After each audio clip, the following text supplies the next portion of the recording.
வணக்கம். கோவை நீலகிரி செய்திகளுக்காக செய்திகள் வாசிப்பது சரவணன். முதுமலையில் உள்ள யானைகள் வளர்ப்பு முகாமிற்குள் நுழைந்த மக்னா காட்டு யானையால் பரபரப்பு. அச்சத்தில் ஓடிய சுற்றுலா பயணிகள். நீலகிரி மாவட்டம் முதுமலை புலிகள் காப்பகத்தில் உள்ள தெப்பக்காடு யானைகள் வளர்ப்பு முகாமில் 3 குட்டிகள் உட்பட 30 யானைகள் பராமரிக்கப்பட்டு வருகிறது. நாள்தோறும் காலை மற்றும் மாலை நேரங்களில் தெப்பக்காடு யானைகள் வளர்ப்பு முகாமில் வளர்ப்பு யானைகளுக்கு உணவு வழங்குவது வழக்கம். இதனை சுற்றுலா பயணிகள் கண்டு ரசிக்க வனத்துறையின் சார்பில் அனுமதி வழங்கப்படுகிறது.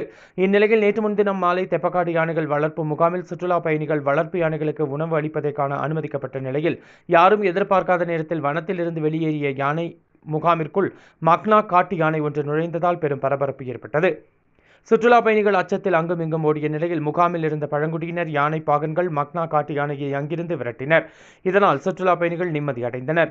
இந்த சம்பவம் முதுமலையில் பெரும் பரபரப்பை ஏற்படுத்தியது. கோவை நீலகிரி செய்திகளுக்காக எமது சிறப்பு செய்தி ஆசிரியர் தமிழ் வெங்கடேசன்.